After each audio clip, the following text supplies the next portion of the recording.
There is a moment most travelers know well. You are scrolling through photos of turquoise waters, ancient cobblestone streets, or mountain peaks disappearing into clouds, and something inside you quietly aches. You want to be there. You can almost feel the sun, smell the salt air, hear the sounds of a place completely unlike your own. And then reality taps you on the shoulder. Bills, rent, groceries. A bank account that seems to shrink faster than it grows. The dream feels beautiful, but impossibly far away. Here is the truth that most people never hear loudly enough. Travel is not exclusively for the wealthy. It never has been. What separates people who travel from people who only dream about it is rarely income level. It is almost always intention, planning, and a shift in how they think about money. Saving for travel on a tight budget is absolutely possible, and millions of people do it every single year. The key is understanding that it requires a system, not a miracle. Before touching a single dollar, the most important work happens in your mindset. Most people treat travel as a luxury, something they will do someday when they have extra money. The problem with that thinking is that extra money almost never appears on its own. Life has a remarkable talent for absorbing every spare dollar you earn. A car repair here, a medical bill there, a birthday dinner you did not plan for. If you wait for leftover money, you will wait forever. The shift that changes everything is treating your travel fund like a non-negotiable expense. Think of it the same way you think about rent or electricity. It is not optional. It is not what you save after everything else. It is a line item in your budget that gets funded first, before discretionary spending has a chance to swallow it whole. This mental reframe sounds simple, but it is genuinely transformative. When travel becomes a financial priority rather than a financial wish, your behavior around money starts to change automatically. The next step is getting specific. Vague goals produce vague results. Instead of telling yourself you want to save money for travel, define exactly what you are saving for. Pick a destination. Research the average cost of flights, accommodation, food, transportation, and activities. Give yourself a realistic total number. Let us say you want to spend 2 weeks in Southeast Asia, and you estimate the total trip will cost $2,500. Now you have something concrete to work with. Divide that number by the months you have until your intended travel date. If you are planning to leave in 12 months, you need to save roughly $208 per month. Suddenly, an overwhelming dream becomes a manageable monthly target. Breaking it down this way removes the psychological weight of a large number and replaces it with a series of small, achievable steps. It also gives you a deadline, which is one of the most powerful motivators in personal finance. Here is where the practical work begins. The first place to look for travel savings is inside your existing spending. Most people, when they honestly audit their finances, discover money leaking out in ways they barely notice. Subscription services you forgot you signed up for. Coffee purchased 5 days a week. Takeout meals that happen more out of habit than genuine enjoyment. Impulse purchases that felt satisfying for about 48 hours. None of these things are inherently wrong, but when weighed against the experience of standing on a cliff in Portugal or wandering through a night market in Thailand, many of them start to feel less essential. Go through your last 2 months of bank and credit card statements line by line. Categorize everything. You are not looking to punish yourself. You are looking for trades. What are you spending money on that you would happily exchange for a travel experience?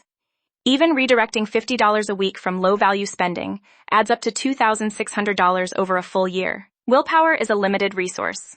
Relying on it to manually transfer money into savings every month is a strategy that works beautifully for about 3 weeks and then quietly falls apart. Automation is the solution. Set up a dedicated savings account specifically for travel. Name it something that excites you, the name of your destination, a phrase that captures how you will feel when you get there. Then schedule an automatic transfer to happen on the same day your paycheck arrives. Before you have a chance to see that money as available for spending, it is already gone into your travel fund. Many banks and financial apps allow you to create multiple savings buckets or goals, which makes this even easier. Some apps will even round up your everyday purchases to the nearest dollar and deposit the difference into savings automatically. These micro-savings feel invisible in the moment but accumulate meaningfully over time. Cutting expenses is one side of the equation. Increasing income is the other, and for many people on tight budgets, it is actually the more powerful lever. The gig economy has made it easier than ever to earn supplemental income outside of your primary job. Freelance writing, graphic design, tutoring, food delivery, pet sitting, selling handmade goods online, renting out a spare room or parking space. The options are genuinely vast. The key is to designate any extra income you earn as travel money before it gets absorbed into your regular spending. Open your travel savings account, and every time you complete a gig or sell something, transfer that money immediately. Treating extra income as untouchable travel funds creates a psychological barrier that helps protect it.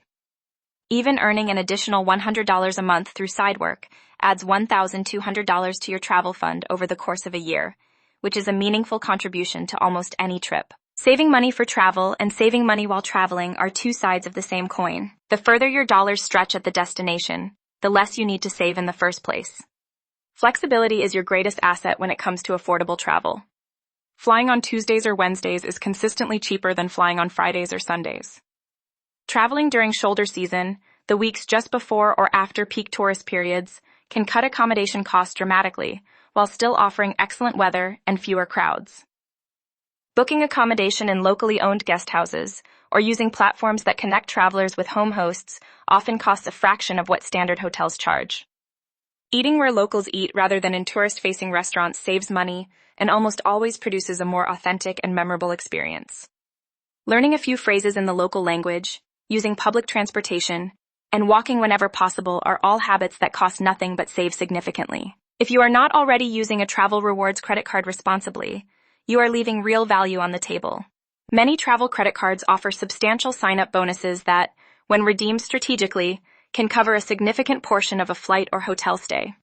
The critical word here is responsibly. Using a credit card for travel rewards only makes financial sense if you pay the balance in full every single month. Carrying a balance and paying interest immediately erases any benefit the rewards provide. If you can commit to that discipline, however, rewards cards become a powerful tool. Use the card for purchases you were already going to make, groceries, utilities, gas, and let the points accumulate. Some people fund entire international flights purely through points earned on everyday spending. Airline and hotel loyalty programs are also worth joining even if you travel infrequently. Points and miles do not expire as quickly as many people assume, and even modest accumulation over time adds up. The most sustainable approach to saving for travel is not treating it as a temporary deprivation you endure until the trip happens. That mindset leads to burnout and abandonment. Instead, think of it as building a travel lifestyle, a way of managing your money that makes exploration a recurring part of your life rather than a rare event. People who travel consistently are not necessarily earning more than you. They have simply built systems that prioritize it. They make small, consistent choices that compound over time. They find joy in the process of saving, not just in the destination. They celebrate milestones along the way, the first $500 saved, the halfway point, the moment they book the flight. Every trip you take teaches you something about how to travel more efficiently and affordably the next time. The first journey is always the hardest to fund.